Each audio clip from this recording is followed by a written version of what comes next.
moments where you look back and think about the times you were here on the Gaiety stage and you were doing the musicals and the sort of Amdram thing, and now look at what you're doing, and do you ever think, wow, how did that happen?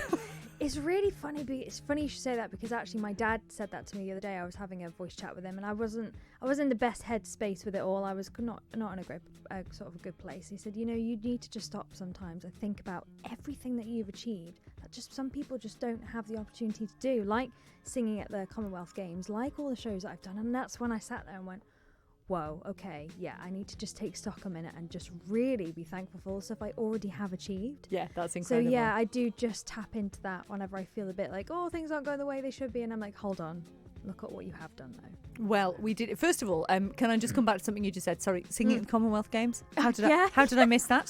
That was back in 2012, I think it was. I totally missed that. The Wizard of Oz, and it was when we were hosting the Island Commonwealth Games. I can't remember who asked me, but someone asked if I would open with the Manx national anthem, and I was like, yeah, sure. Not realising that would be some, prolific people in the audience. I kind of just tried to block that out. But yeah, for me, that was a real highlight of my career. So. Yeah. And now, look at you now. And do you know, it's funny because we played Keith Urban, our record of the week, earlier. Yeah. And I said, I think Becky will probably enjoy this. You're a bit of a fan, aren't you? A little bit. Just a little bit. You went to see him recently. What was he like? I did, yes. So as soon as I saw that he was in Bournemouth, which is not too far away from where we are, I said, right, Wayne, let's go. Wayne was kind of like, oh, okay, I'll come with you. And for someone who I've listened to the music ever since I was, quite young, listened to his stuff. To see him live for the first time just blew me away, because he's got everything. He's just the show person, the showman that I would want to be. He's got the banter with the audience.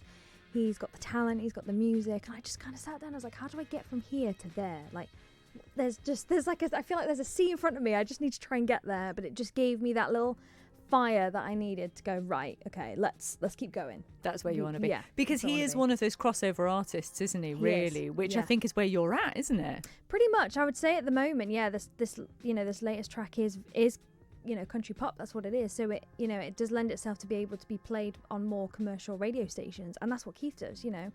He's gone from the more sort of traditional country sound to doing like the rock and the pop crossover. I mean, he's duetted with Pink, Carrie Underwood, like all of these amazing people. So he's kind of broadened his sound, which I guess that's kind of what I'm naturally starting to do. Reaching a lot more people, which is fantastic. Well, we're now going to come back to play the last single, I Need You, which was with Stuart Rolfe, obviously. Now, this is a cover, and you actually had the writers send you a message about this. So just explain who this is by and what happened. So basically, Stuart used to be a session guitarist in Nashville, and he went on tour with Tim and Faith.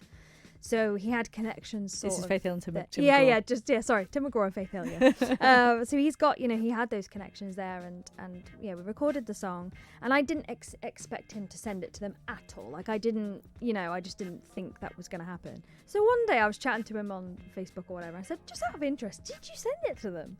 He said, oh yeah, I did actually, and I got a response, and I was like, sorry, what? And he didn't tell you this? He didn't tell me. I was like, were you going to tell me? And he said, well, I just didn't know when the right time was going to be. And he said, oh, Faith Hill's management has come back and said, what an amazing cover of the song that you've done, and where did she get her angelic voice from? I just kind of sat there like, I need a minute. I just need a minute. I mean, you have to go and check out Becky Lawrence's socials to see the exact wording, because the way they put it, it was almost like they're saying, you did a better job than they did, to be fair. It's like, okay. Which is incredible. Yeah.